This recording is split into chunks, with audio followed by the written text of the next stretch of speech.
Cuando pensamos en comercio global, es fácil imaginar solo barcos y contenedores, pero en realidad estamos hablando de una arquitectura, una estructura increíblemente compleja, con reglas, con instituciones, todo diseñado para que el sistema funcione.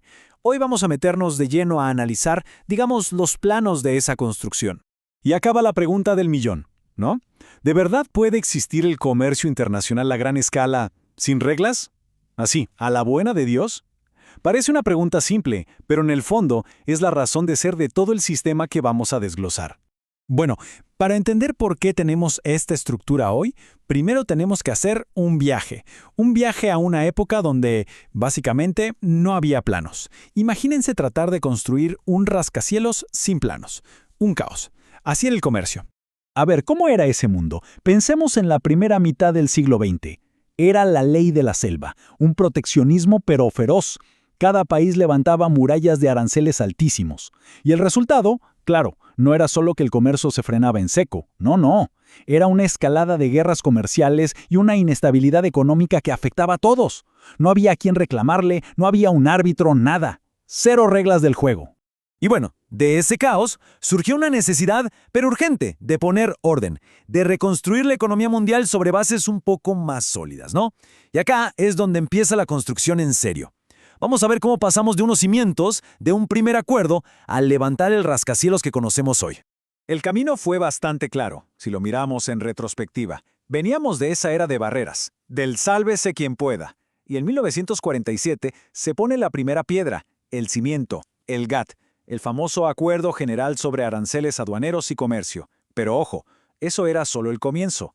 El edificio completo, el rascacielos, no se terminó hasta 1995, con la creación de la Organización Mundial del Comercio, la OMC.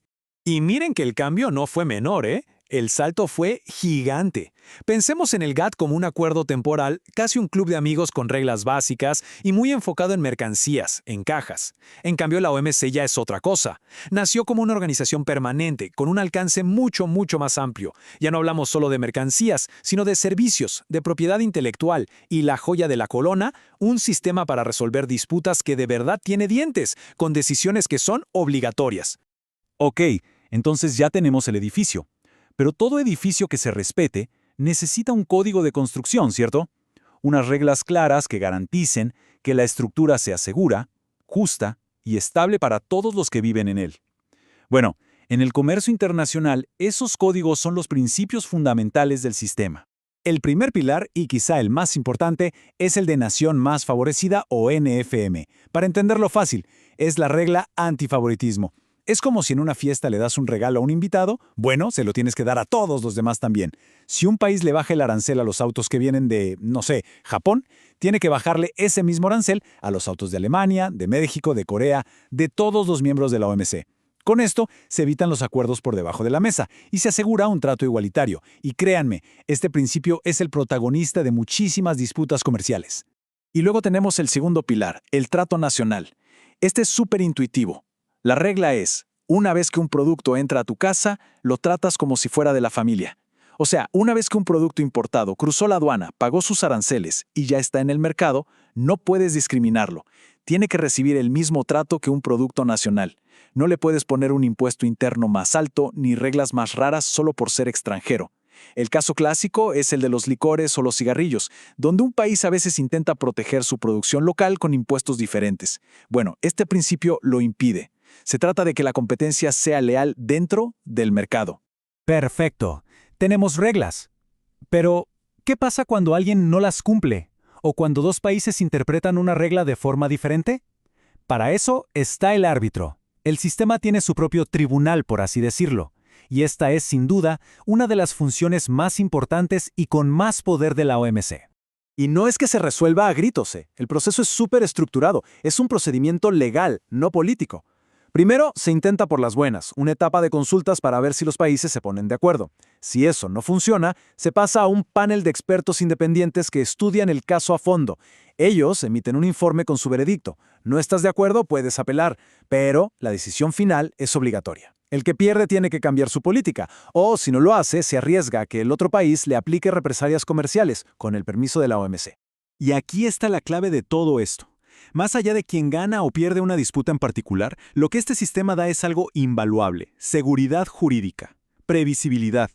Tanto las empresas como los gobiernos pueden operar con la confianza de que hay reglas claras y, sobre todo, que hay un mecanismo para hacerlas cumplir. Y eso, en el mundo de los negocios internacionales, lo es todo. Ahora, uno podría pensar que la OMC es la única protagonista en esta historia, pero no. Hay otra pieza importante en el tablero con un enfoque muy diferente pero que complementa al sistema. Hablemos de la UNCTAD. La diferencia entre ambas es fundamental. Pensemos así. Si la OMC es el policía, el legislador y el juez del comercio, la UNCTAD es más como el centro de estudios, el think tank, el asesor. Mientras la OMC establece reglas obligatorias y resuelve pleitos, la UNCTAD se dedica a investigar, a analizar tendencias y, muy importante, a dar asistencia técnica, sobre todo para ayudar a los países en desarrollo a navegar este sistema tan complejo y a sacarle provecho. Y bueno, después de ver toda esta arquitectura queda una pregunta en el aire, ¿no? Una pregunta que es el centro de debates súper intensos hoy en día. Con todas estas reglas, con el árbitro, con los asesores, ¿este sistema de verdad juega a favor de los países en desarrollo? ¿O es una cancha inclinada que, al final, termina favoreciendo las grandes potencias de siempre? Se los dejo para pensar, porque entender esa tensión es clave para entender hacia dónde va el comercio global.